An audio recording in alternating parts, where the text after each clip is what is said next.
What's good, Phinish, and what's good? Tonight I'm joined by the homie Kevin Dern from DolphinsTalk.com.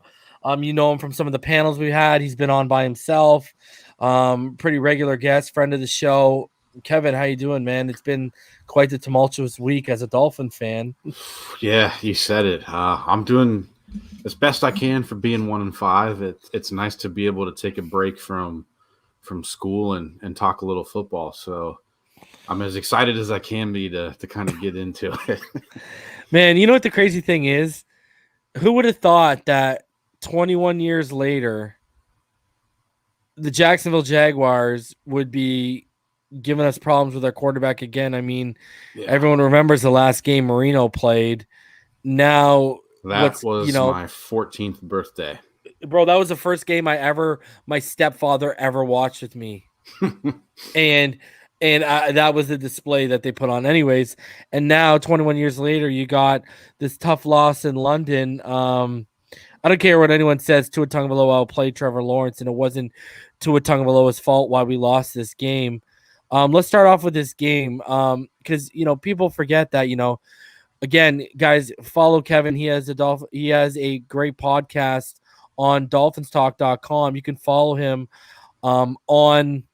Give your social media quick to everyone where they can follow you. So on Twitter, it's at KevinMD, the number 4, KevinMD4. And disclaimer: the 4 is not for Deshaun Watson. That was actually my number when I played back in high school. So, here's the thing, Kevin. Like, people forget, like, we did, like, I do live reactions to the game. People forget, like, we're fans. You know what I mean? Like, I know some people like ask us, "Yo, what do you think about this?" Or what do you think? Some people like treat us like we're beat writers at times, but at the end of the day, we're fans, right? Tell me. Take out the writer, take out the podcaster, take out the guy who's been, writing and talking about the Dolphins for years now. Take that out. What did the fan in you think when you watched that debacle on Sunday unfold? Because I know when we were up 10-3 and we weren't coming through and that Ethan Carter hold happened and we played for the field goal on that drive, you were probably thinking to yourself, we're keeping them in this game and they're going to come back and make a thing of it, aren't they? Mm-hmm. Well, I will answer how I feel with a little advertisement. I forgot to tell you this. So I don't know if we can see the beer I got tonight is called the Rogue Dead Guy Ale. And that's how the Dolphins make me feel, a little bit dead inside when I watch them. So shout out to Rogue. It's a great beer, one of my favorites. But that's how I feel. And like that Sunday, I was really looking forward to it because it was a nice day. We've had a lot of rain where I live, and we were going to take our 1-year-old to the zoo right after the game. And I remember I was sitting in the chair. My wife was getting the kid all, ready to go. And when that field goal went in, I just put my head down and said, let's go to the zoo. We went to the zoo. It was fine. I was a little dead inside still. The best part of that whole day was, we were making the Cincinnati Zoo where we went is kind of like one big giant circle. So we're at the top of the circle. We're about to leave. And my wife wanted to take a picture of our daughter on this like statue of a cheetah, right? So I pick her up out of the stroller and she's like shaking, like she's got a fever, like she's got the chills. I'm like, all right, we got to go. So we get home. We take 2 steps in the door. Well, she's laying over here, but my co-star, our 70-pound pit bull, Chloe, decided to come and greet us. I'm carrying all this stuff. My wife's got our daughter. The daughter just pukes all over the dog. So that's kind of basically how I felt that day. A little dead inside, got puke all over the dog. I just wasn't your day. Yeah, that we're 1-5. It is what it is. That's where I'm at with it. So I've always looked at you as you've sent me things in terms of playbooks and stuff. I've always I've always respected and really held your defensive mind in high regard. And I've always viewed you as a non-bias. You're pretty objective. You don't let your evaluations of players or anything like that get in the way of how you think or how you feel someone's doing. What are your thoughts now? 12 starts, but 11 games into Tua Tagovailoa. What are your thoughts? Like, people don't get. People think I defend him, but where I'm really at is this is where listen. I know you watch a ton of film. I watch a ton of film. Me and you evaluate players for fun. We put it out for the public to dissect. That's cool. But I see people who I know don't put in the type of work someone like you or me does. And it frustrates me when I got to listen to them on whatever platform it is, Twitter, whatever the case may be. They're trying to tell everyone and convince everyone that this kid is a bust after 12 games when, quite frankly, any evaluator, any good scout will tell you right now, you just don't have the sample size right now at your disposal. I mean, you played ball when you were younger. I played ball. I come from the school of, because you've been following the draft for a long time. You've been into the draft for a long time. Me too, hardcore draft fan for a long time. I've always been a big believer in 3 years. That 2019 before we even drafted anyone, I've always been a big believer. Any position, 3 years, and then you know what you got really. Now I get it. It's a microwave society, especially the NFL has changed with Josh Rosen and Cliff Kingsbury and Kyler Murray. The NFL is what have you done for me lately? They're not going to wait around for you. It's now. And obviously because of the Herbert selection and where it fell and the comparison, that obviously doesn't help the situation. But then you look at it and you step back, Kevin, and, I mean, what? Zach Wilson and Trevor Lawrence have started 6 less games, and Tua looks light years ahead of them, in some areas. Obviously not physical stature and arm strength or athleticism with, Trevor Lawrence, but the mental game, he does look more in command of it than where Trevor Lawrence is right now. But you look at all this, where are you with Tua Tagovailoa, and what do you think about, people being so quick to be out on him when you and I both know, the nice way of putting it, they don't even have the credentials or the credibility for us to really buy into what they're selling. Do you understand what I'm saying? Yeah. So, well, it's a loaded question, I know, but yeah. So I know you're going to give me an objective outlook. So full disclosure, when you texted me about coming on, you had said this is one of the topics we were going to talk about. And my drive home from work's about 20, 25 minutes. I thought about it the entire way home. I didn't even listen to music, didn't listen to a podcast, anything. I really kind of thought like, okay, where am I on this? Like, I guess I'll start, he was my top quarterback in that 2020 class. Same with me. I feel like if he had come out or was able to come out a year earlier, he still probably would have been Miami's pick if he was on the board at that location or that selection, I guess, not location. So, I thought he was going to be really good. I think the big issues we have are just weird optics. Like, just for a second, hypothetically, if we reversed it and Herbert was the pick and Tua went to the Chargers, would Herbert be doing what he's doing? I don't think so. Would Tua be better than he is, provided he came back healthy and didn't have the rib injury? Yeah, probably. I think so. And I think that's kind of where things get lost. And especially on Twitter, when you're limited to 140 characters or whatever it is, people just want to be right and they don't look at the context of it. Like, I think he can be a really good quarterback, but at the same time, like, I don't know if Miami, at least with this format of Grier and Flores, is ever going to be able to put the infrastructure around him to be a great quarterback. And by infrastructure, I mean, are you going to have a better offensive line than what we have? Are you going to have, one clear vision in terms of how you want your offense to look from an offensive coordinator or, QB coach, whatever the case is? Are you going to have receivers that fit what he does well? And I think you can make some arguments for and against some of them that we still have. The whole thing seems kind of doomed to fail. And then, I think Flores talked about this. It was either this offseason or at the very tail end of last year. I can't remember when exactly. But I feel like the whole timeline on Tua kind of got accelerated when the Dolphins bye got moved up. If I remember right, I think it was supposed to be somewhere between like week 11 and 13 last year, like week 12 maybe. and then they got it moved up, and then all of a sudden he's starting. You know, I don't necessarily know if Brian Flores intended for him to start that early, because to me, in my mind, at least logically thinking about it, you went out and you got Chiangale for Fitz, right? You know, it's Fitz's team at the start of the year. We all kind of knew that going in. And to me, it makes sense. Like, if you let them play out 12 weeks or 11 weeks or whatever it is, you were probably going to know, okay, either we're going to be a playoff contender or not.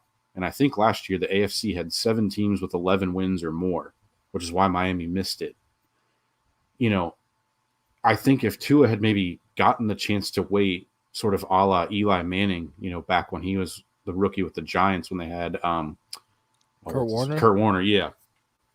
You know, by then we would have known, you know, either we're a playoff contender and Fitz is playing really well, stick with him, or we're not. And then you get Tua that sample size. I mean, I think he got thrown in, I don't want to say unfair, but like maybe more difficult circumstances than a rookie who didn't start from week 1, but isn't, you know, fully 100% himself yet in terms of health. So I think that's kind of one lens to look through it. And like, I think there's limitations on his arm talent and things he can do. Like, if you ask me right now, is Deshaun Watson a better quarterback? I would say yeah. Yeah. But you have to worry about the whole off-field situation. Now, I think that a grand jury hasn't made an indictment at this point is pretty telling. I think it's going to end up staying a civil matter. But, you know, who knows what the NFL will or won't do as far as a suspension goes. So there's that inherent risk. So to me, I guess if I were Stephen Ross, and let's be honest, none of us think the way Stephen Ross does, because there's been loads of missteps since he's been the owner. But like, you know, he's been the majority owner of the team for 11 years now. He's had 2 winning seasons, last year in 2016, 1 playoff appearance, albeit with Matt Moore as the quarterback because Tannehill got hurt. Yeah. Like, he's desperate to win. He's 81 years old. Like, I kind of feel like if I were him in that situation, I would give Tua till the end of the year. And if he continues to play like he did against Jacksonville, then yeah, it's probably worth seeing if you can't find a better coach. Now, I guess if things get better and maybe Miami scratches out 6, 7, 8 wins, I don't know what the threshold is. But if they start to play better, you know, maybe you give it 1 more year with Flores. I don't know. Because I would say, as far as Tua goes, like, really, to me, the biggest thing he's got to clean up is making like the game-crushing mistakes at crucial times. Because like in week 1, if Xavier Howard doesn't force that fumble, the Dolphins are 0-6 right now, most likely. You know, what's the narrative then? And last week, if not for Christian Wilkins getting that sack, you know, I can't remember what the score was at the time, but they would have been down by, I think, at least 10, right? I think it would have been 27-17, if I remember right. Or I don't know, 20. I don't know. They scored a touchdown the next drive, so they still would have been down by, I think, 7. But it's like you can't always rely on those crucial plays, and you know that was kind of one of the interesting things. Roger Sherman from The Ringer had a pretty interesting article out today. If you just to flip, I didn't see it. Yeah, so flipping it to the defense, how much worse this year do you think the defense is in terms of yards per play allowed than they were last year? Because this kind of blew my mind. Yards per play allowed? Yards per play allowed. How much worse is it this year than last year? I don't know. How much? 0.1. So they're actually giving up about the same amount. Last year it was 5.9 yards of play. This year it's 6. But so what's the deal? They've been terrible on third down. They're worse in the league. Last year they're 31st right now. Yeah. Last week they were 32nd. And then I can't remember the exact stat, but like Football Outsiders had a thing where, as good as Miami's defense was last year, I think in terms of defensive efficiency, on first down, they were like 27th in the league last year. This year right now, as bad as they've been, I think they're in the top 3 or 4. Yeah, they're pretty good. Yeah. So it's weird. And then like you look at it, they're 7th in the league in pass breakups this year with 28. They're just not getting interceptions. They're 3rd in the league in quarterback hits going into the Thursday night game tonight with 46. Christian Wilkins, one of the best run stop guys in the NFL right now. Mm-hmm. we're getting pressures too, but we're not turning them into sack. Like we're not consistently turning them into sacks right now. Yeah. So I guess to kind of back out and give you that 30,000 foot picture of where I'm at, like, was there too much change? Like, you got rid of Kyle Van Noy, and say what you want about how he exited, but the fact is he'd been in this defense longer than anyone. He's the guy who knows that defense better and can get people set up and knows what to do and knows all the calls. And you got rid of Bobby McCain on defense, who knows how to align the secondary. Now, I think Javon Holland's been awesome the last 2-3 games. But Bobby was more polished and he knew the better, right? Yeah, obviously. And then you're basically... would you have groomed Holland under McCain?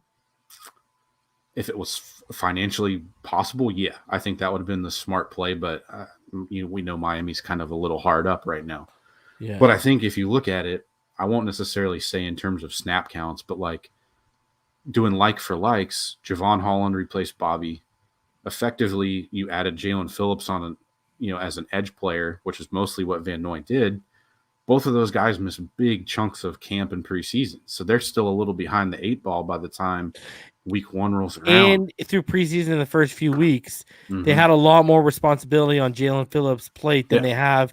And, and I've always been accustomed to, with players like that, you want to get him comfortable at the NFL level and at the NFL speed and against NFL players doing the things he's comfortable doing. And Jalen Phillips, it's rushing the passer, put his hands in the dirt, let him go. Smith model from the 49ers. Yeah, exactly. Year, he played third downs only and had 14 sacks. Yeah. So, I think maybe that's just overconfidence in the defensive coaching staff. What's your thought of all the zone we've been running this year? Well, it kind of depends because, like, the metrics I've seen have Miami tops in the league in cover 1.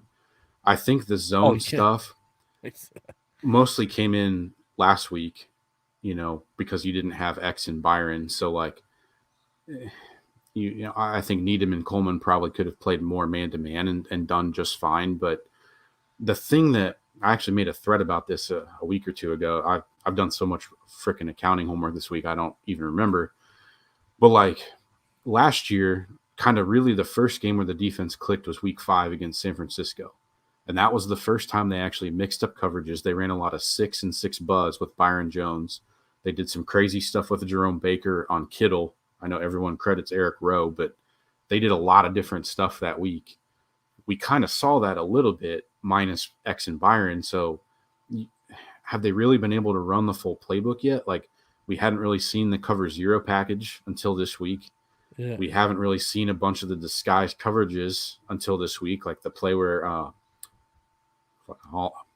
Holland, when he made that nice breakup coming from the far hash, he was down in the box when that, right before the snap, and he, rotated deep late and then made a great drive on the ball.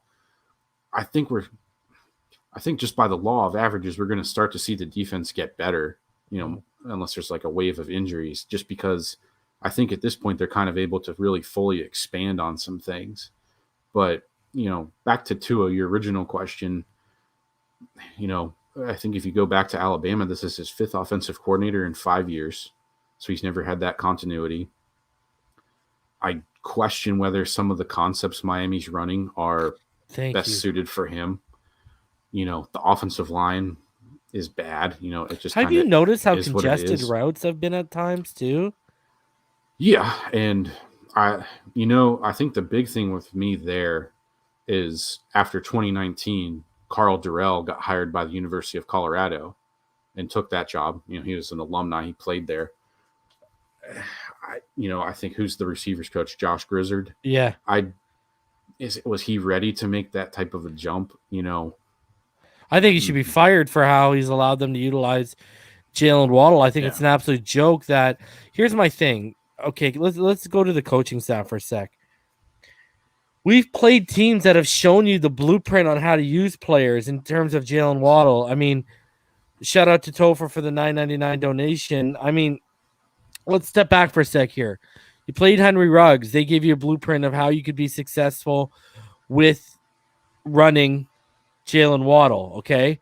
Then you look at Antonio Brown. Antonio Brown's the exact way you want to use Jalen Waddle with those rubs, those crossers, get them open over the middle, let them eat, right? And we're seeing a bunch of curls, little hitches, screens, some drags, yes, slants. But, they sold us when we drafted Waddle out on top the signing of Fuller. You remember Flores sat up here and sold us that they were going to be testing the top of defenses to keep defenders out of that box so we could run the football. Not only have we not tested the top of defenses, we're not running the football consistently with Gaskin, who's averaging over 5 yards per carry. And I thought Studesville being, a running game coordinator boosted up to co-offensive coordinator, I thought the running game was going to be, because you look at Tua. You've watched the tape on Tua at Bama. I tell people all the time, you want to see Tua's career encapsulated in one game? Go watch him against LSU.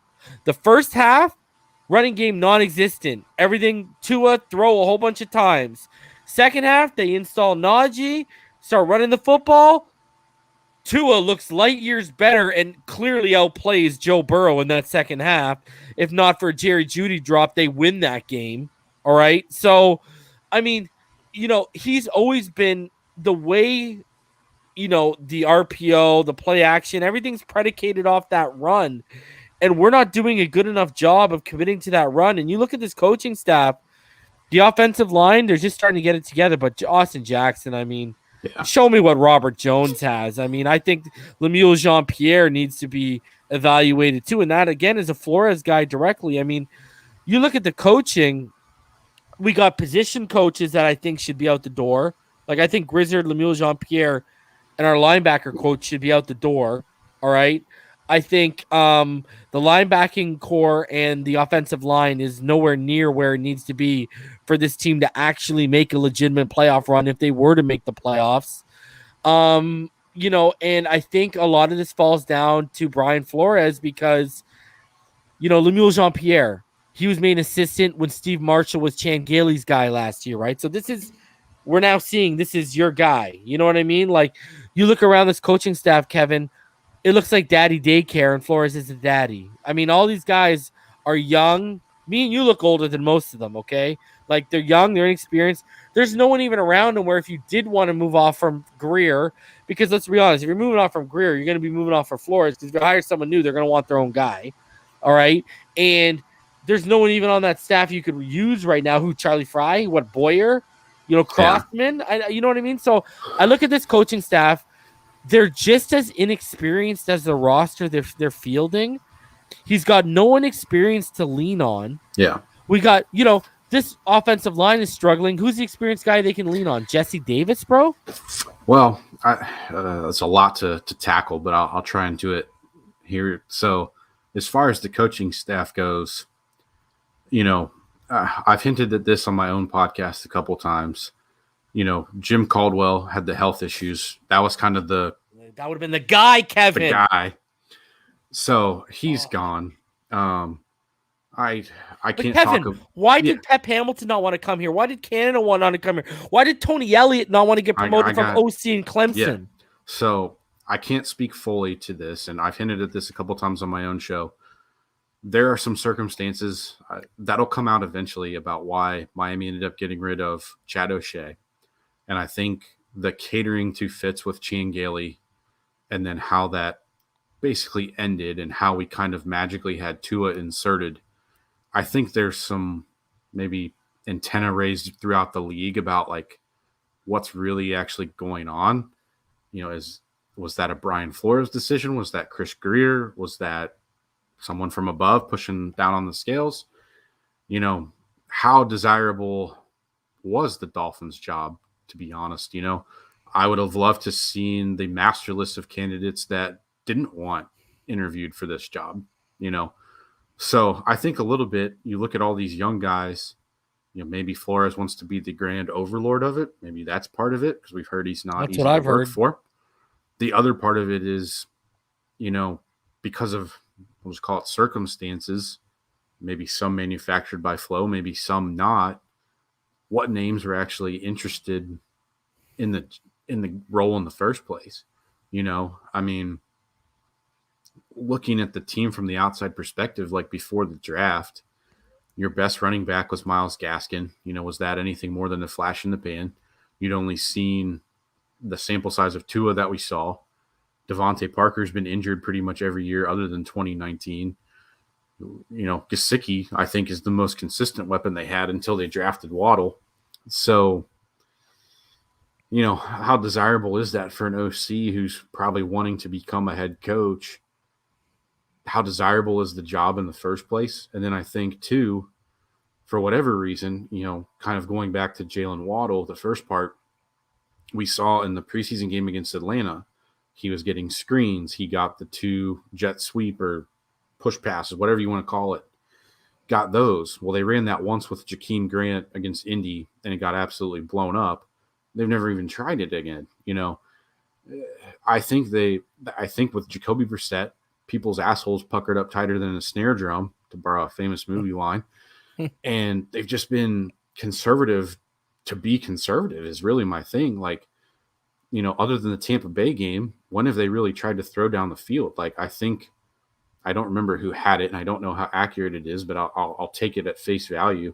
Someone did kind of you've seen in basketball, like the spray charts. Someone did like Tua's passing chart.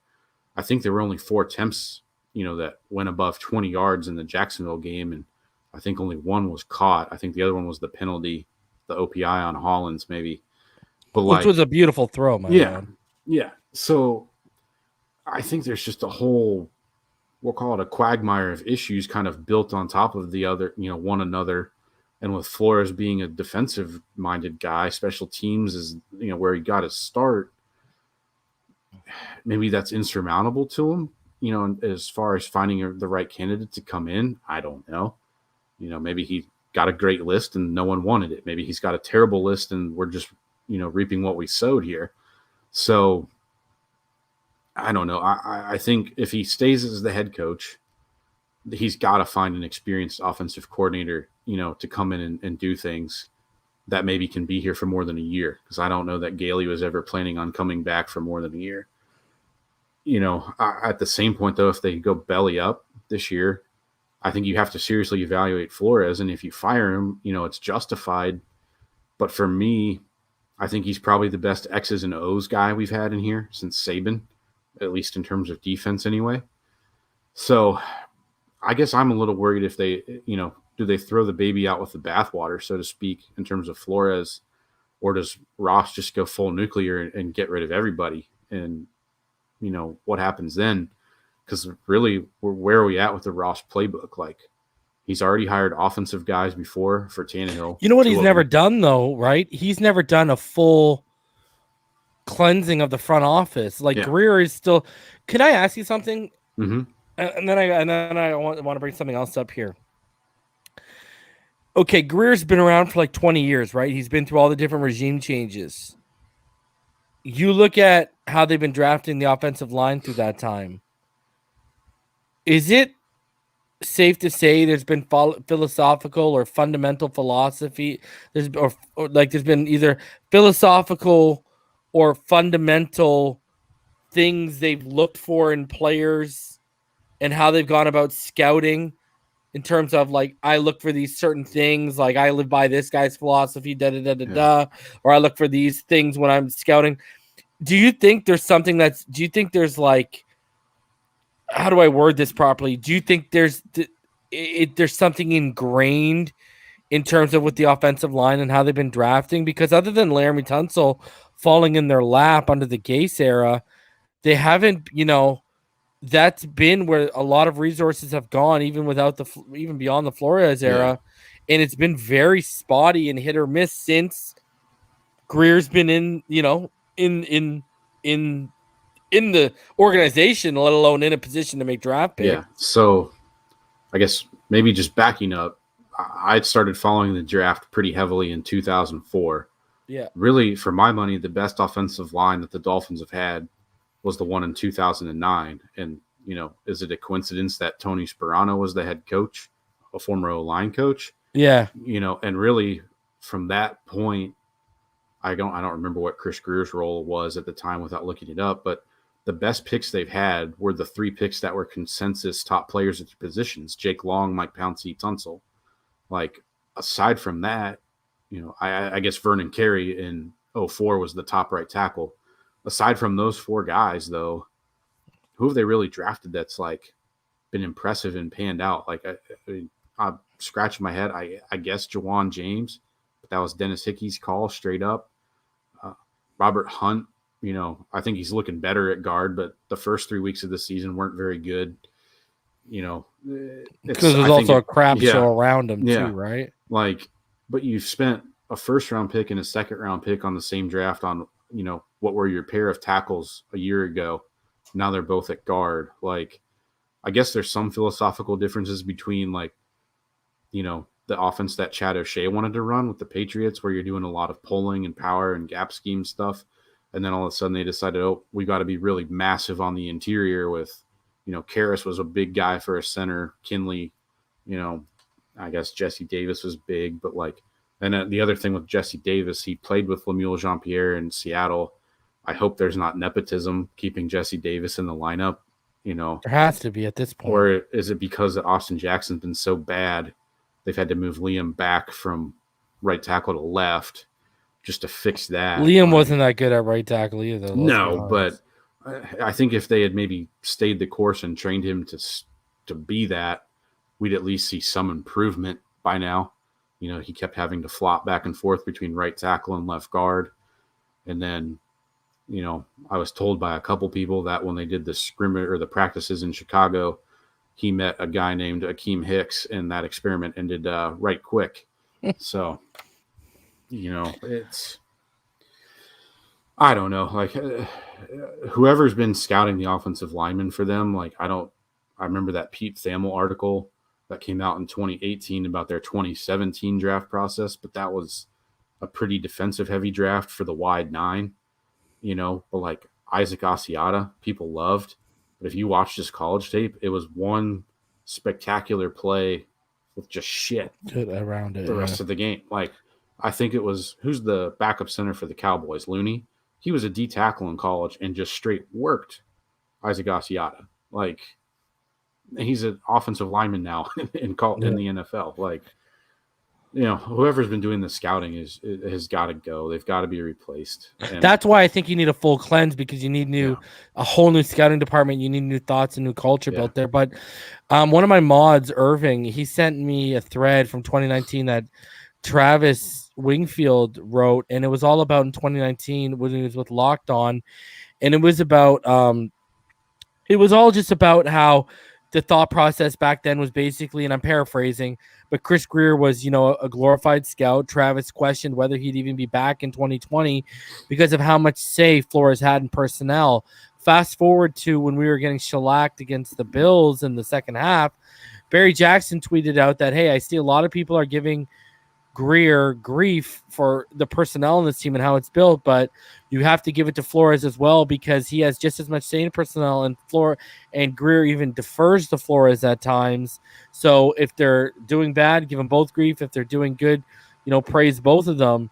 Do you think what's even worse is you look at the fact he's been on, if you include Jim Caldwell, we're on our 4th and 5th offensive coordinators in 3 years.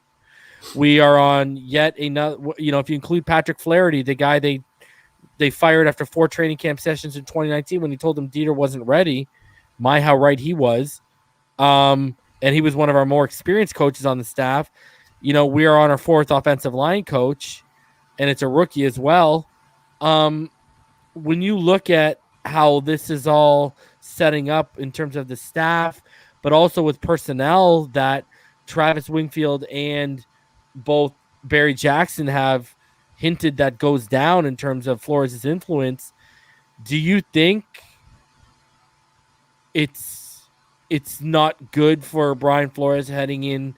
Like, I know we all know he's on a hot seat, but do you think this is deeper than people realize because of his influence in so many different areas? It's not Grier saying, here's the guy, go play with them. You know what I mean? Go make it work. I think it's damning for both of them, because Grier comes off as more of a consensus builder than anything else. And if he's the scout and he's the GM and has that position of power, he should be able to overrule the head coach and say, no, this guy's the better prospect.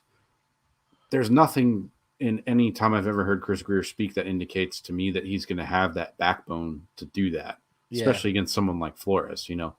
If that vanilla wafer Joe Philbin was still here, maybe, but like, God, I don't know. Like, the thing I worry about is if you like, my thing is everyone's giving Grier the only flack for the product on the field, not realizing Brian Flores has a legitimate influence on the personnel on this team. I think part of that is just because they see GM in people's minds, and I don't know how many other franchises it works, but they see GM and they think this is the guy buying the groceries. Brian Flores is just cooking the meal.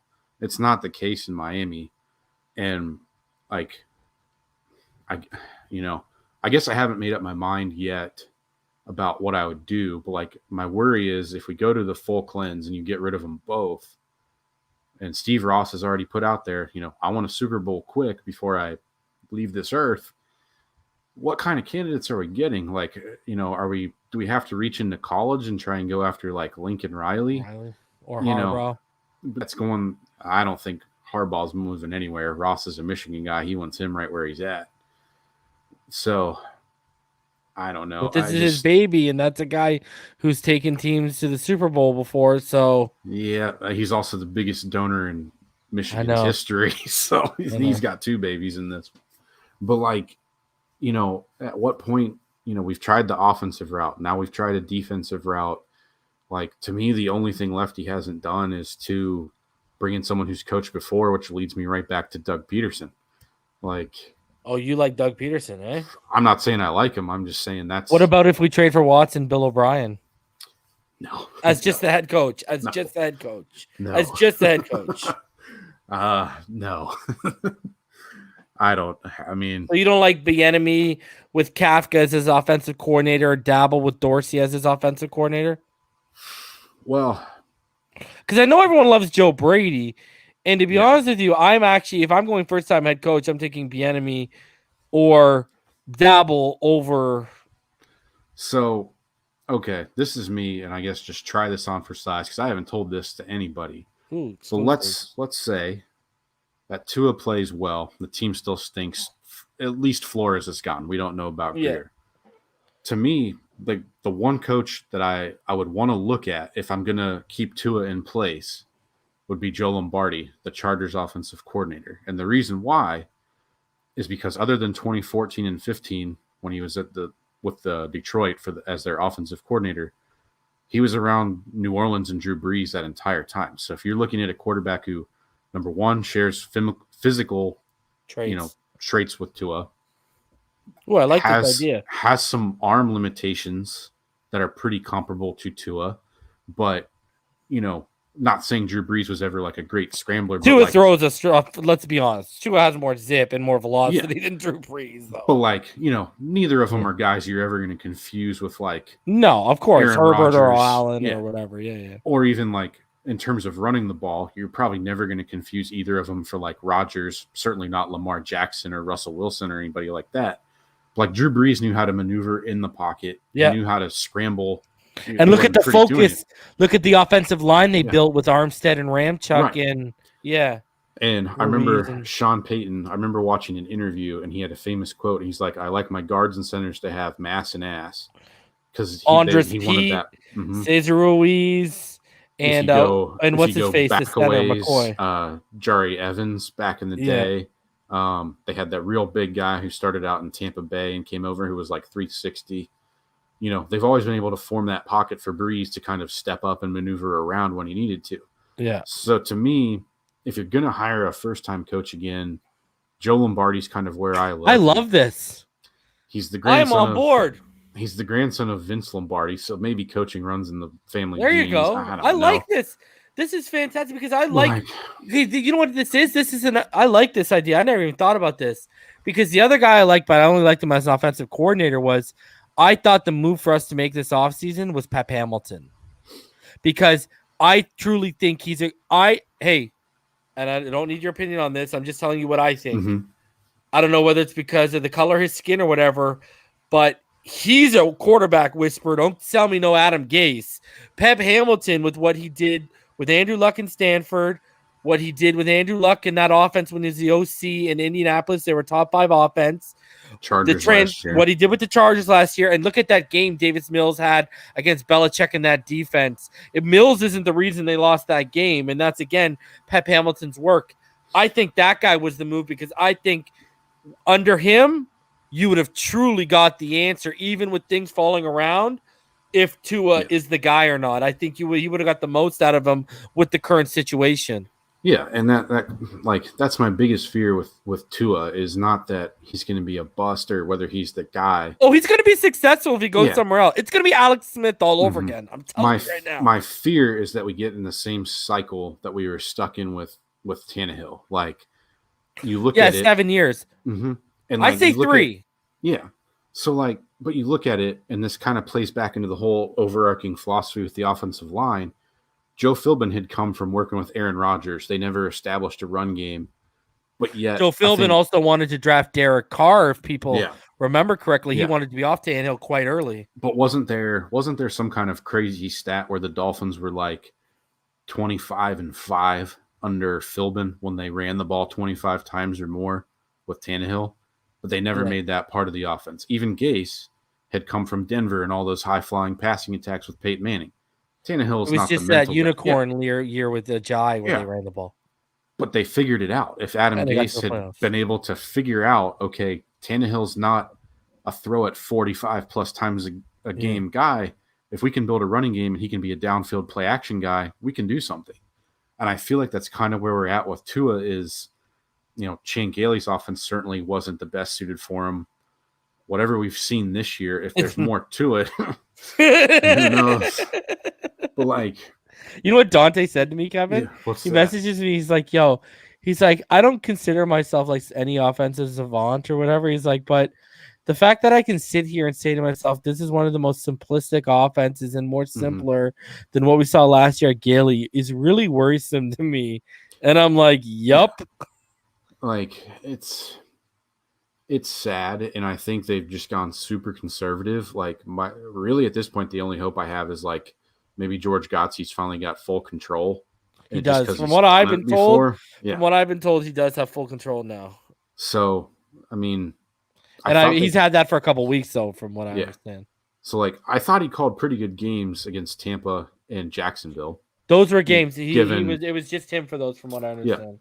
Yeah. So, given the circumstances and the personnel, I guess limitations, having Jacoby against Tampa, not having Devontae and Fuller and Preston against Jacksonville, they were in a position to win that game, and it's pretty contemptible that Urban Meyer outfoxed Brian Flores at the end. Oh, and as much as Flores preaches it's embarrassing discipline and situational football, I think Chris Kaufman was the first one to point this out that I saw. But if Brandon Jones doesn't touch the receiver, the clock runs out. They don't have time to call. Why did you use the timeout if that wasn't what you told them?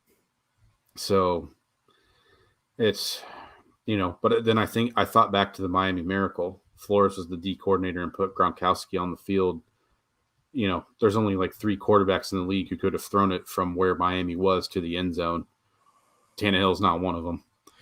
And it's just maybe it's the end of the game stuff that, that's his bugaboo. Because for me, one of the most impressive defensive showings I've ever seen was what they did to McVay's offense in the Super Bowl. Yeah.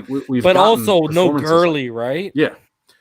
Yeah. But even then, I think with the game plan, it wouldn't have mattered. They held the Rams to 43 yards rushing. Yeah. I don't think Gurley. Yeah, because what's his face stepped in for Gurley. Remember, he had that big playoff run. What was his name again? Was that running back? I don't remember. I can't. The guy from Denver, wasn't he from Denver? I want to say he's from Denver. I was going to say Denver or Carolina, but either way, I don't think Todd Gurley was making enough difference in that game. Even if he was healthy, and we've seen them have great performances. You went into New England your first year and you beat them with a secondary with Montre Hardage starting. The man can coach. And that's what makes it so disappointing to me is that the offensive side is just this soup sandwich right now. Because this should be a really good football team and it's not. And, I guess this will be the ultimate test of like Stephen Ross's patience. And then I guess, does Tua do enough to keep his job and maybe stay here, even if everything else goes away with him? But like, I think the thing that's opened my eyes the most is, you're going to have to remake the receiver room. We thought that was pretty set, like second highest paid receiver room in football, right? Not good. I think Are you out on Preston and Devontae Parker? I wouldn't necessarily be out, but like if there's better players out there, like, I would say maybe look at a guy like Tim Patrick in Denver. No one really knows about him, but he catches the ball. He does things week in, week out. Like he's on the field. Preston and Devontae aren't. Yeah. So I would say I'd be out on one of them for sure. I don't know which one, but you've got to figure that out better. And if it's going to be this offense with Tua where you're not always capable of throwing these crazy downfield plays like, Rodgers or Herbert or whoever, you've got to find guys that can get open and do more after the catch. Like I think Waddle's a great start. I think but they don't even know how to use them, brother. Yeah. I think that's being conservative by choice, in my opinion, because like they clearly showed a bunch of stuff in that Atlanta preseason game. I would argue too much for a preseason game, and they just haven't come back to it. Like I feel like it's in there, but I feel like they're so worried about the offensive line, and especially since Tua did get hurt, like, holy crap, we've got the Ferrari, but we can't drive it because, they're doing road construction. Like, it's just a whole bunch of bad situations tied into one, and, we're all stuck at 1-5. So does Watson fix any of this to you? I think he can fix some of it, but like, is it enough to take, what would Miami's record be right now? 2-4, 3-3, maybe at best. That because I think the Indy game and I think the Raiders games were both winnable. Mm-hmm.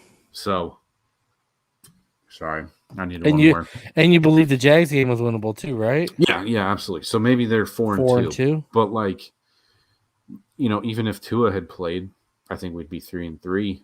I think he wins the Indy game. I think he wins the Raiders game. So, or at the very least, they tie the Raiders game. I don't know. Mm-hmm. But I think it's too hard to answer because, like, I think the biggest thing that Deshaun Watson can do is he can mitigate the offensive line play to a degree. It's better than what Tua can mitigate it to. But, like, we don't have our deep threat receivers healthy. They clearly haven't been able to figure out Waddle. So I think you'd be in the same situation just with a different quarterback right now. Like, they need they needed tons. They traded for tons because they wanted to make a Super Bowl run because their offensive line wasn't good enough. Last I checked, we don't even have a Tunsil on this offensive line. Yeah. So, and if you read the article that I mentioned by Roger Sherman, it basically just kind of circles back to that. Like, Miami figured out that the Texans were going to suck. They capitalized on that trade. Like, they got a boon for it, and then they didn't self-scout enough, and they traded away Van Noy, or not traded away, but like cut Van Noy, cut McCain. All their draft picks on the offensive line didn't pan out, and now they are Houston from a couple years ago, and we don't have an answer. Like, I thought Kyle Krabs said it pretty well last week on Locked On Dolphins. Like, he went through and did a breakdown of everybody on the roster, whether they were a complete evaluation, whether they were a building block. And he said, look, I think Tua can be, but right now it's still incomplete. I listened to his podcast from right after the Jacksonville game a little bit on my way to work this morning. And he said, if Tua can do that and he can eliminate, the 3, 4, 5 bad throws a game or bad decisions a game, that can win. That can play at the NFL level. But you got to fix the circumstances around him better than what Miami's done. So I guess to me, that's the thing I want to watch, like, the rest of the year, but it's weird. Like, this Sunday, my wife and I have an obligation. So I know for sure I'm not going to see the end of the game. We have to leave before it'll be over, unless it's the quickest game in NFL history. And it's, I just don't care. Like I'll record it and I'll watch it when I get back. The last time I didn't watch a game was 2007. At least we can watch to his development and growth, Right. and we can see. Yeah. And you know what? We can, as the hardcores we can continue evaluating the coaches, because if they can't right the defensive ship right now, and they can't get balls going their way, it's going to be a further indictment by the end of the year on the coaches. And you know what? The worst thing I'm sitting here watching, Kevin. What's right now, the Eagles have our pick, which is either Kevon Thibodeau or Evan Neal for me. Mm-hmm. And that is heartbreaking right now.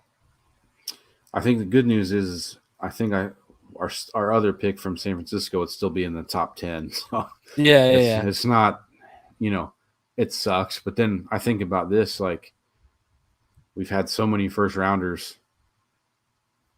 Can they even make the pick right? Yeah, clearly they got some right with Tunsil and Minka, but like they're both not here anymore. This is another reason that people got to look at with what you could do if you don't take on that contract that Watson brings. Is we got about 70-something million right now projected, right? But if you cut contracts, you can get up to like 110 million. You could legitimately go out and pay Orlando Brown left tackle money to kick back to right tackle, because that's the reason we know we wanted to go there, because Kansas City. Or you could sign Terron Armstead and shore up that left tackle. Like, there's good tackles on the free agency that are proven commodities. I haven't checked the center, because right now we're projected at 13 right now in San Francisco. I'd be taking Tyler Linderbaum, the center out of Iowa. But, I mean, we need to add some legit good veteran presence to this offensive line. Yeah. And if you have all that money, think of it. You could make a play for Orlando Brown, and you could make a play for Devontae Adams. You know what I mean? And you could add Devontae Adams to Waddle, and you don't got to worry about, oh, my God, if I'm picking at 11, do I take the lineman or do I take the weapon? Because you just went and got Devontae Adams. Yeah. And I guess to me, it's like, it reminds me of that 2013 offseason when Jeff Ireland had the picks and money quote, and then we went out and signed a bunch of busts in free agency. Yeah. So to me, it comes back to, who's actually doing the shopping, because I think no matter how bad this season ends up, it's still Miami. People are going to come here. Florida's state taxes, A lot of the players live there. Yeah. So like, I think to me, it's just, it's the biggest challenge that Steve Ross has. Because I like Ed Dodd. I like Ed Dodds from Indianapolis. And my show the league you throw your nuts on the table move is back the Brinks truck up on Ozzie Newsom's front lawn and say, what's it going to take you to come down to Miami? You're 62 years old. Come retire down south and take a 3 or 4 year contract. Put this together. Put a system in place that we can grow off of. Because here's my thing. And what's crazy is you look on early on, like Zach Seiler was a move that was good. If you look early on in the regime of Flores, we weren't just taking from the Patriots, we were taking from the Ravens a lot too. And that's the team you should be modeling after, not because it didn't matter whether it was Flacco, Trent Dilfer, or Lamar Jackson. They've always been able to do two things: field a good defense, even with overturn, and draft well, especially on the offensive line. Yeah, I mean, I haven't really put much thought to it, just because. Give me Ravens, give me the Ravens way. Don't give me the Patriots way, Yeah, I mean, this sounds crazy and almost I want to tell you a theory. I just want to tell you a theory. Sorry, just so you can hear this. So I do Neil Driscoll. We do the Fin Too Deep. The episode just dropped. People can check the description below for it. You know who he actually said if he wanted first year coach, and it's actually as good as your Joe Lombardi one. Who's that? Martindale. Okay. He said because it's but apparently because he lives in Maryland and he actually knows like Jason Leconfor personally, and he knows a bunch of guys. His best friend actually has a radio show with Jason Leconfor and stuff. Anyways, apparently the word out there is if Martindale goes somewhere, Greg Roman's going with him to be the offensive coordinator. So that's why he wants Martindale, because he'll come with Greg Roman. kind of to your Joe Lombardi thing, right? Well, and it's kind of the same analogy, just on the other side of the ball. Like, Yeah. you look at, I mean, I think Miami's secondary, those guys can play in any system, but like, you look at this front seven, you can kind of parse out some of the things, but, do you really want to try and stray too much? Like, my worry, if Doug Peterson comes along, the last defensive coordinator he had was Jim Schwartz, and Dolphins fans, brace yourselves. That's the wide nine. Yeah. I've studied. At least Baker will be back home. Yeah.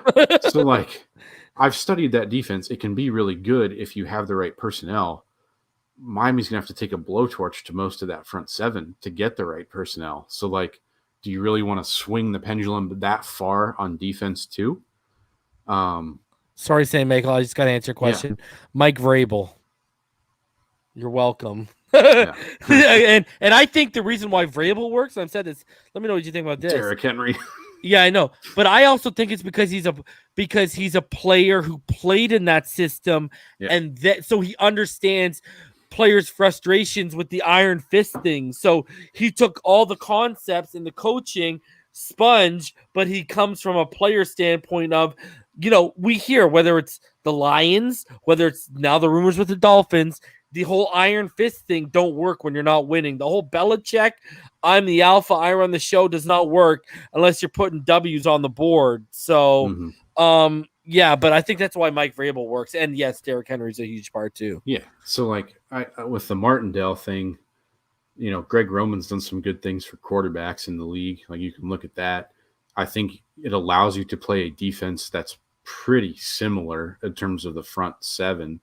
So you're not doing a whole lot of surgery, let's call it, there. Yeah, I can see that. Like, it just, I guess to me, like, as much as it sucks, I wish we could hit a fast forward button to like the end of the year. Where's the click remote when we need it? Yeah. I'm actually interested to watch the growth, and I want to see if the coaching staff. I want to see if the offensive line continues to stabilize, and I want to see if they can get the defense right. Because I think they're at a point now where they're coaching for their jobs, or they should be if they're not. Well, here's my thing. Aren't you confused that Belichick is – I've never questioned his defensive aptitude. I do say at this point in his career, he's a glorified defensive coordinator right now. Okay, he's inept when it comes to getting the offense right. And there's just been way too much turnover, and now there's way too many young guys coaching way too many young guys, no one to lean on. Isn't it kind of worrisome to everyone that – as a defensive coach, the old cliche, games are won and lost in the trenches. He hasn't been able to get our trenches right offensively to fend off good defenses. And then B, the run defense and specifically the linebacker core, because he was a linebacking coach himself. I mean, I did a film study last year for everyone to see on this channel, showing people why Baker at this point is not a Mike in this defense. He's just not – his aptitude, his reading recognition, his instincts, they lack, okay? Like, no one's going to tell me any different. I've seen it, the confusion firsthand on film consistently. I said, it was after week 3 I dropped it, week 2, and I said he is best used as an off-the-ball blitzing linebacker, or if you want to line him up between the tackles, on the line and send him through a gap, knock yourself out. That's the best. And then they started using him like that after the Jacksonville game. But now they've gone back to, they got rid of McKinney. Now Omar Kelly hinted it wasn't a talent thing. He hinted on Big O that there was something else behind the scenes he alluded to. But anyways, they got rid of McKinney. They fielded those responsibilities once again on the plate of Jerome Baker. It's looked downright awful majority of the season. I think he's been one of our worst defensive players, hands down. He's been bad. Landon Roberts has been worse. And you remember all that flack I caught on Twitter for questioning that contract and the money they paid him. Is it worrisome to you that Brian Flores can't get the offensive trenches right and can't get the run defense and specifically that second level because I think John Jenkins actually did an admirable job stepping in, but I just think the second level didn't do their job scraping over and doing what they needed to do. What are your thoughts on the second level, how he's built it? Because he was a positional coach as a linebacker positional coach. And what are your thoughts on how a guy where the cliche defensive minds, his games are won and lost in the trenches, hasn't been able to get our trenches right? Well, the biggest thing is they missed Kyle Van Noy because he could set the edge. Miami's had trouble doing that, whether it's been Brennan Scarlett, whether it's been Jalen Phillips. Mm-hmm. Phillips has gotten a lot better over the course of the season so far. I think they ask Emmanuel Ogbah to do a lot of tough things and don't always give him help. So that's one factor. I think the next factor is Baker and Roberts have a lot of trouble with open and close window reads. I don't think it's necessarily scraping is a problem. I think they're both generally okay at that. Do they get stuck on blocks too much? Yeah, but Way too much. You have to kind of expect that given their physical. Yeah, limitations. Yeah. I think the biggest problem is, this is where the all 22 would help me, and I haven't watched a snap yet, but for whatever reason, they peek into the wrong gaps a lot, and I think that contributes more to the bad run fits than anything else. The other thing, and I would go back to the Belichick era for this, is Eric Rowe brings nothing in run support. Belichick always had Rodney Harrison, then Patrick Chung. I think for Miami, Javon Holland can do a little bit of those things, but he's so damn good at the role that Devin McCourty can play. You kind of have to pick and choose it. And I don't think Brandon Jones is a finished product yet, but he's not as good as Patrick Chung was at kind of filling that role. And then they're still kind of giving piecemeal snaps to McCourty and Rowe. I think you have to sort that out entirely. And I hate to say it, but I think one of the positions you probably need to address is some kind of safety who can play better against the run than what Miami has now. I was going to ask you, would you draft Kyle Hamilton, kick him to free safety, and move Holland up to strong safety? I think at that point you could play either of them interchangeably. So for me, it would be more left. Kyle Hamilton's arguably the best player in this draft, right? Yeah. So for me, if you had both of them, you could just play it left and right. You don't even, just line up, make one guy the strong side guy if you need to. I think you could do anything you wanted, which. Let me ask you this draft question. Yeah. You're picking out whatever, 8, 9, 10, whatever. Stingley, Linderbaum, or Hamilton are on the board. Who are you taking? Stingley, the corner. Derek Stingley, yeah, from LSU. Linderbaum and Hamilton. If Flores is still the coach, Linderbaum. If he's not, then Hamilton. That's my answer. Yeah. I'll tell you this: the player I'm most impressed with so far this year in college football, though, Sauce Gardner, the corner from UC. If you haven't got a chance I've to been watch seeing him. I haven't watched him, but I've been seeing him rise up boards actually the past couple of weeks. Yeah. So the one other weekend where I've had free during football season, I went to go see UC play Indiana, and he's the best college football corner I've seen since I saw LSU play when they had Pat Peterson and Tyrann Mathieu together. Wow. I'll just say best live. There's been other corners that have been better I've seen on TV, but for me, the top corners I've seen live were, full disclosure, my grandparents both went to Ohio State, so Sean Springs back in the day, the LSU team with Pat Pete and Honey Badger, and then Sauce Gardner. You know why I noticed him rising was because of his name. Mm-hmm. I was like, that's the most unique. Who names their kid Sauce? That's amazing.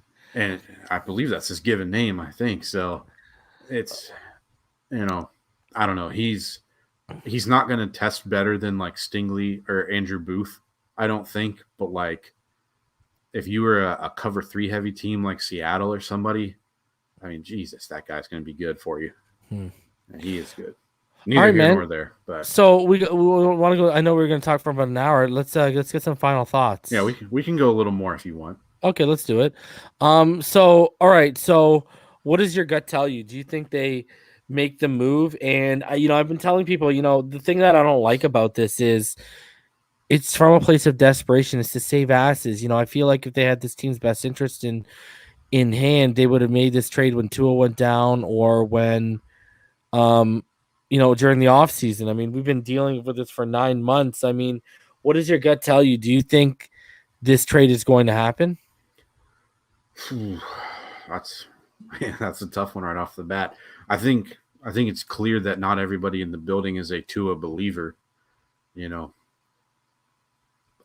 I've heard multiple stories with different variations on who is and who isn't. So the waters are muddy there. Have you heard anything? I heard PFN reported something. Matt Canada said something that really struck me weird yesterday on his spaces. You know what he said? I haven't heard this ever before. He said there's some people in the organization that question Tua's personality even off the field. No, I've never heard anything about And that. I was like, I haven't heard anything. But anyways, sorry, continue. My bad. Yeah, I mean, I think the trade will get done. I just think it's a matter of when. I don't know if it'll get done next week because it seems to be all Houston people that are putting that out there. Yeah. The only one I trust is John McClain. But even then, just knowing the two people that are in charge of the Texans, Easterby and the owner, I think they would do whatever they can to try and get, as many pennies on the dollar for Watson as they could. So did you see that tweet from Sheena Quick from Fox Sports today? She's part of Pro Football Writers Association as well. She's from Fox, and she does like a football pregame for Revolt and everything. She actually tweeted out and said about 12 hours ago, Watson deal, a very complicated one, is expected to be done no later than Tuesday per source close to the situation. But then 3 hours later, Ian Rappaport came out on the Pat McAfee show, and he said the Dolphins have not made any calls at all, potentially shopping Tua. I'm not saying a Watson trade isn't going to happen, but there's definitely nothing imminent right now. Mm-hmm. I mean, to me, we've how did you gauge yesterday? Yeah. McClain and these guys come out. Barry Jackson says Grier's been talking to associates and bragging to them about a potential Watson trade since the summer. But then Marcel Louis-Jacques from ESPN, who took Cam Wolf's job, comes out, and he said a source close to the situation said the rumors are false. Yeah, I mean, to me, there's just been so much smoke about this. I don't. There's credible people on both sides right now. Mm-hmm. It's crazy. I mean, and let me ask you this. I mean, do you think this distraction is seeping into the locker room? Possibly, because you already had the X distraction, and from what I understood, a lot of veterans, okay, so this is one thing I've been told about Tua. I've said this before live. I'll tell you directly. Sorry, one thing I've been told about Flores. I've told veterans really actually don't really like him. And I've told he coaches rookies a little bit better because they're more impressionable. What I was exactly told is when players learn the business, usually they don't get along with Flores. And, I've been told X hates him. X does not like him whatsoever. I've been told Flores hates X the person but loves X the player. But I've been told X doesn't like the coach or the person. And a lot of veterans were surprised the deal got done, but I've been told that, Phillips and Holland were part of this succession plan mixed along with Noah Igbenogany taking that leap to get off X, and they had no intentions of paying him until they saw their defense in camp, and that's why they went in, and a lot of, veterans were surprised they bent into that. So, I've been told, this whole Iron Fist thing, how he conducts himself, he wants everyone in the room to know he's the alpha. I've been told this is really like a legitimate Belichick thing. And, I've been told he doesn't exactly want, he doesn't want Grier fired, but he wants power and no one really telling him what to do is what I've been told directly. So, I've been told not a lot of flattering thing. And I was told all this stuff back in the summer, this is why I was warning people, this is deeper than Tua, this is the O-line. I said, there's stuff going on behind the scenes that isn't really favorable. And it sounds like there's a lot of distractions going on.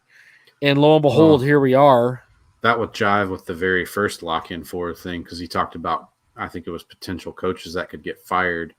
And I think Flores was the bottom name on the list, had the worst odds, but he was still on the list. And everyone's like, oh, he's a terrible reporter. But, maybe Lock-In Four was at one point, but he's been pretty Lock-In Four has been dead on with us this year. I confirmed he's the been Herbert dead on thing ever since the Ndamukong suit that Miami. Yeah, I don't know who he's got in the organization, but he's got a good connection. Lock and Four is legit.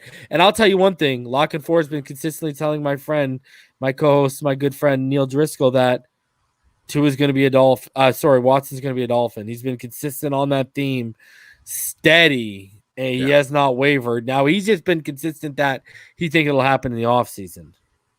Yeah, I mean, that's where I'm at with it. I think it'll happen eventually. It's just a matter of when. The Flores stuff wouldn't surprise me. I've been told he's cut from the Belichick cloth, down to a T, man. Yeah. I don't think that plays well in today's NFL if you're not winning. So, not in a lot of sports if you're not winning, right? We'll see. Think of it. I got to put up with my wife and kids at home.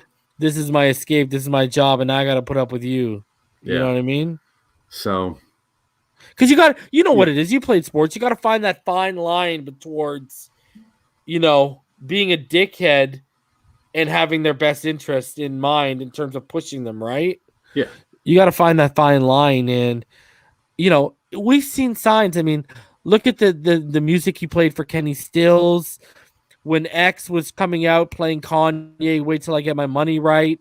He's been, he does it with the music too. He kind of, we all know people like that. You know what I mean? So, I mean, I don't know. I think, I personally think. It's crazy because I was telling people all offseason, expectations are here. And I said, if this team wins 5, 6, 7 games, I said, y'all will be calling for Flores and Grier's head. And we sit here 1-5 and it's already started. I didn't think it would be this quick, but in my personal thing is if Grier's got to go, here's the thing. If Grier's got to go, Flores has to go because of 2 reasons. One, they're connected at the hip. Grier, we can fault him for being a pushover, but at the end of the day, he's what a lot of coaches wish they had in terms of a GM that'll execute your vision and get the players you want. You better just hit on a lot of them, right? Or get success out of what you draw out of here. And, so number one, they're attached at the hip. And number 2, the reason why is if you get a new GM, unless you hire in-house, which I think we can all agree we want this cleaned out, Flores is going to be a dead man walking, just like Tua might be, because a new GM is going to want his own guy. Yeah, I agree. And I think we kind of, I don't know if I said it or not, but when you were talking about looking at Baltimore or Ozzie Newsome, I said maybe this will sound a little bit mutinous, but why not someone from Buffalo? Whatever they've done since they hired Sean McDermott, they've developed players. They've got guys that were practice squad guys that are starting now. Most of their picks they have a pretty high success rate, it seems to me. Mm-hmm. Whatever they saw on Josh Allen, they've been able to get from where he was as a rookie, which statistically was worse than Tua by a pretty good margin, to, where he is now in 3 years. And you're taking away from them, right? And they're your rival. Yeah. You're taking away. Yeah. So, I don't know. I kind of just want to see how the rest of the year plays out. And I guess conversely, what happens if Tua, comes back and Miami wins 7 more games? You finish 8-9. And that's not making the playoffs, but does that build enough momentum back in the fan base to want Flores and Grier and want Tua for another season? That's what worries me, is being stuck in the middle like we were for so long. Either let this thing bottom out, or do they make a push here miraculously? Get ahead of it. Yeah. So I understand what you're saying, because you learn from the Tannehill era, right? Yeah. Do you get ahead of it, or do you let this draw out and say, oh, we moved off from a year too late or 2 years too late, right? I think the big thing for me is Flores was basically hired by Chris Grier. He ran that coaching search, to my knowledge. If you get rid of both of them, who the fuck is running the search? Steve Ross? Yeah. I mean, look at all the missteps he's had as the owner. He had the Florida Gator Day in Miami Stadium. That's awful. Say what you want about the celebrity owners and the orange carpet and all that. He pursued Jim Harbaugh while he still had a coach in Tony Sperano, and then got caught on camera talking with Harbaugh at the Orange Bowl or wherever it was. That's not a good look. He put up with Philbin. I mean, Philbin should have been fired after 2013 when they had the Bullygate and they lost those 2 games to the Bills and Jets, who were terrible, and missed the playoffs. We had to put up with him for another year and a quarter. And then the whole shouting match with Adam Gase after they lost to Indy. Maybe I'm the curse because I was at that game in 2018. So it's just, to me, like Stephen Ross at times is his own worst enemy. And now if you have him having to pick another guy, well, what are the odds that he's going to get it right after all this time? Like, it's been 11 years and we've got 2 winning seasons. Like, it's just, at some point you run out of lipstick to put on the pig. That's amazing. So okay, so let me ask you this. What would you do, bro? Because we haven't got a straight, okay, this is, we don't got to lock this in as this is the end all be all, but as it sits here at 10:57 on a Thursday, what would you do? How would you go about either fixing this now or fixing it in the off season?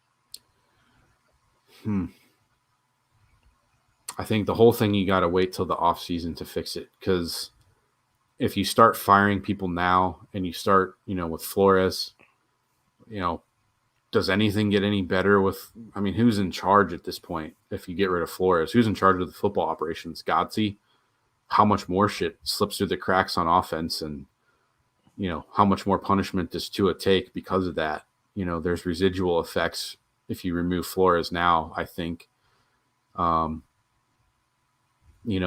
least for the most part, most of the players today and the media stuff sounded at least upbeat, or at least from what I saw on Twitter, they seemed focused. So that's good. But, if you're focused on the wrong stuff, it doesn't matter. So I guess that's my thing, is if you do it now with Flores, at least you're making the whole situation for the football side worse. With Grier, to me, he's kind of an empty chair anyway. If all he's doing is building consensus, then what's the point of his job? I don't know. Give it to Flores for the rest of the year for all I care at that point. Oh my God! I don't know if I'm putting him in charge. I feel like time's a flat circle, and the team won't come out and squash the Watson rumors, which tells me they're interested in. And I think you and I have both talked to people who've basically said that that's the case since the spring. It's just, to me, it seems like Stephen Ross hasn't learned anything about managing the PR of the team from when he was made majority owner to now. Like, we're about to be right back where we started after Tony Sperano got fired. It's a flat circle with him. St. Michael says, I'm going to throw a Hail Mary here. Let's talk to Peyton Manning about being our head coach or general manager.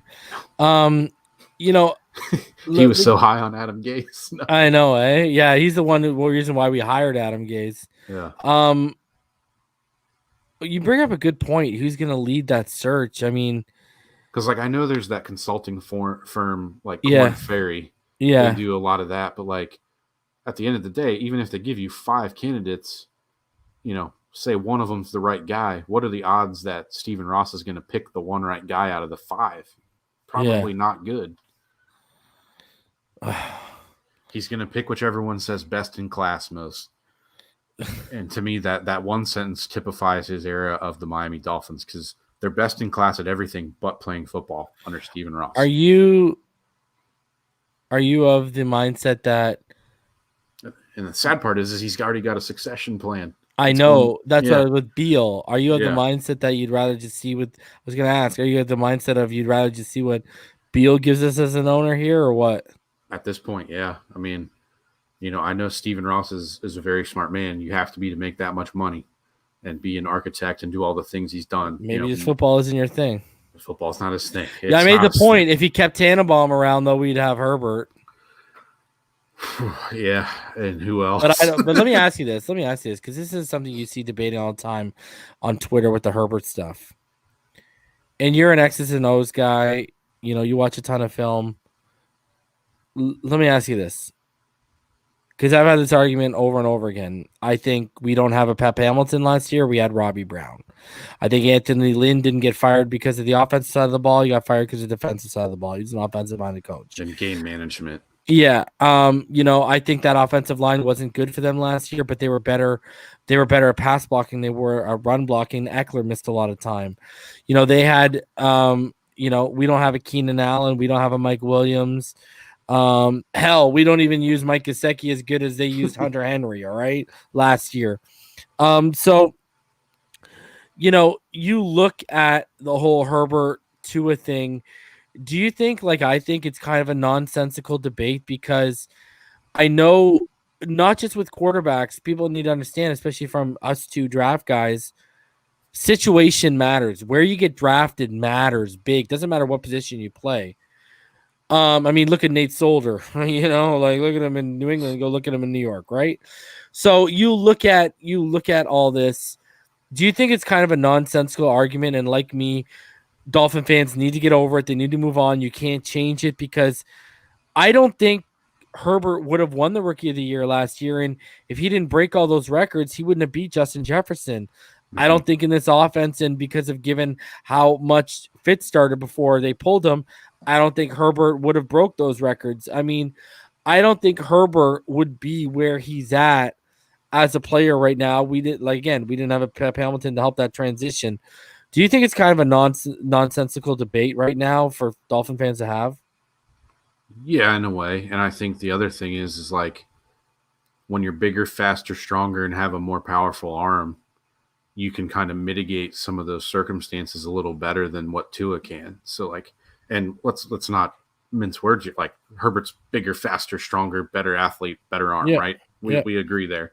Yeah. So I think he's got a better shot to have some success early, because Miami didn't put the right people around Tua last year. The team was built for Fitz, and they clearly were not capable of building the infrastructure you need with Tua for this season. And to me, the other thing that's weird, and I hate the people that will view quarterback wins, but we saw them play each other last year, and Miami made Herbert look pretty bad. Didn't they have to run it 35 times because he couldn't? Yeah, he looked pedestrian until garbage time, basically. And he had a bad game against Baltimore, this past week.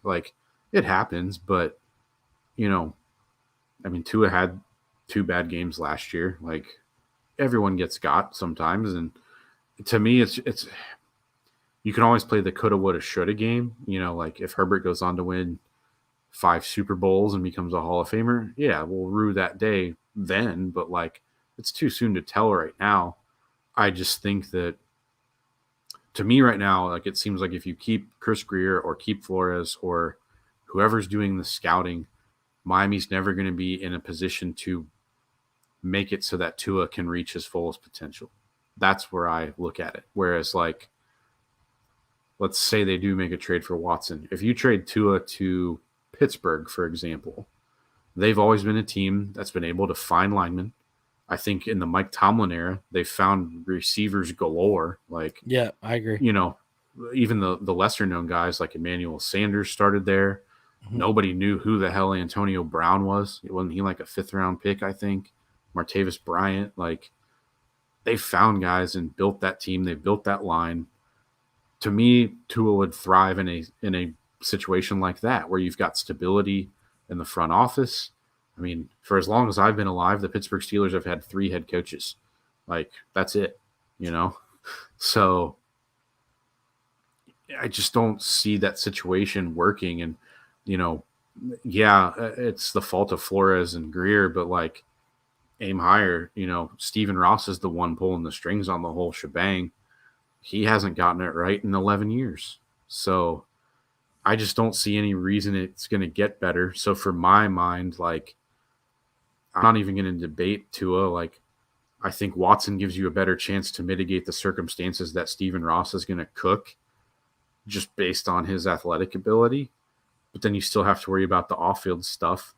You can't really promote a player that has those kind of transgressions. Yeah, you can't make him the face of the franchise. And I think, based on Steve Ross's history, that's what he's always wanted to do. Now you can't do that with the, arguably your best player if that's what you do when you get Watson. So to me, it's just kind of a lose-lose either way until Stephen Ross isn't in charge of this. And that to me, probably means another couple years of this clown show we've seen, Hopefully by the time I'm 40, we have it figured out. Man, I wanted to ask you, and I know this is off topic, and this is it's not really off topic, but this is out of left field. I'm 36. You think we're going to see a Super Bowl in our lifetime? I was just thinking about that the other day. Do you really actually think so? Because I'm a Penguins fan. So I've seen 5 Stanley Cups since 1991. I'm a Blue Jays fan. I saw back-to-back in 90, 92, 93. You know what I mean? Like I was obviously like every kid, up here. Penny was my guy, but I was also a huge Jordan fan. So I followed the Magic. I followed the Bulls, but then the Raptors came. I've seen a Raptors championship before I saw a Dolphins championship, dude. So I'm jealous because of the teams that I watch. I'm from Cincinnati. I'm a Cincinnati Reds fan. They won the World Series in 90. I was 4 years old. I don't remember it. Yeah. The only other team I've had that's even been close is I went to the University of Dayton. They had the great basketball run a couple years ago. They were third in the country, going to be a number 1 seed, and COVID happened and they never played the NCAA tournament.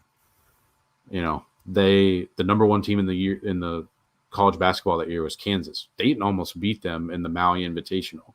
I think Dayton had a great shot to win it all. I don't know that they would have, but that's as close as I've gotten. And the Dolphins are still my favorite team by far and away over those other two.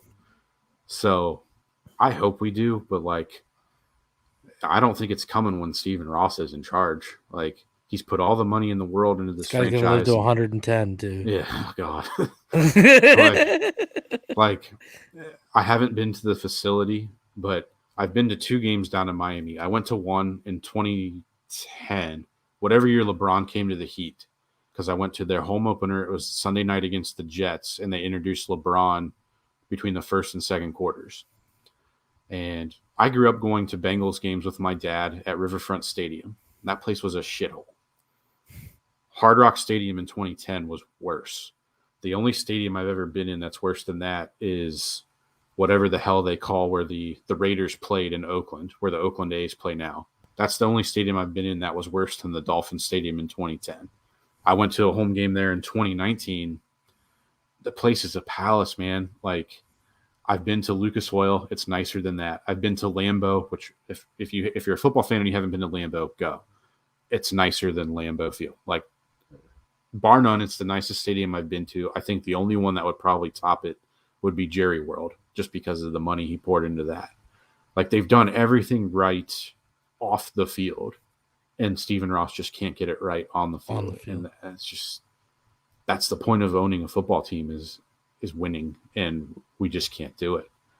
And then I guess my final thought is it wasn't the Jacksonville game, but I remember after the Tampa Bay game, I had to cut the grass still, and my wife knew I was pissed off, and she's like, "Make sure you cut it straight." I'm like, "Oh my God!" And they know you're mad, and they say it anyways. Yeah. And she's like, "Kevin, the Dolphins are bad." I told her, I was like, the last time they won a playoff game, I was a sophomore in high school. That's more than 20 years ago now. And she's like, "Well, you should be a Bengals fan." And I was just like, man, they're good this year, but my dad still has a VHS tape of their last playoff win in 1990 against the Seahawks, back when the Seahawks were in the AFC. Wow. So I'm like, it can always be worse, but it's not that much worse. Yeah, really. Eh? So I don't know. That's where I'm at it. The team it's just exhausting at this point to follow. I'm actually kind of glad I decided to do my MBA this year, because if I had more free time to think about it, it'd be even worse. Yeah. And now it's just kind of I show up for the game on Sunday, and if I have time, I do a podcast that night and just kind of get it off my chest, and I'm done for the week because I don't have time. Yeah. And it's sad that that's where my fandom has devolved to at this point. But I guarantee to you, as soon as the offseason hits, I'll be right back in. I love it, and watching the film. So, all right. Final thoughts? You want to plug anything before we get out of here? Rogue Dead Guy Ale, or Rogue Dead Guy helps you cope with your Dolphins feelings. But I've been trying to record the podcast as best I can. I know it's Dolphins Talk Weekly, but it's basically become Dolphins Talk every other weekly. Bi-weekly. Bi-weekly because of school. So if you want to listen to it, tune in. It's on all the places where you get your podcasts. Follow me on Twitter at KevinMD4. Every once in a while, I'll have a good football thought or two on there. But with all the school and work and having a 1-year-old running around, it's been tough to find time for that. So, I feel for you Dolphins fans. We'll stick it out. Eventually, this is going to pay off someday, I hope. We pray. The development thing is really the only thing I can kind of sell anybody on the rest of this year. Maybe if you get an extension for Gesicki and or Agba, that'd be nice. But that's all I got. Appreciate you for coming on, man. Yeah. No problem. All right, guys, Thanks go for having check me. Kevin out. Go check his workout. Guys, I'll be back tomorrow night, and we will preview the Dolphins and the Atlanta Falcons. I'll be back tomorrow around 8:30. More so, look for me around 8 o'clock. I appreciate you for joining me, Kevin. Everyone, stay happy, healthy, safe, and blessed. And it's Fins up all day.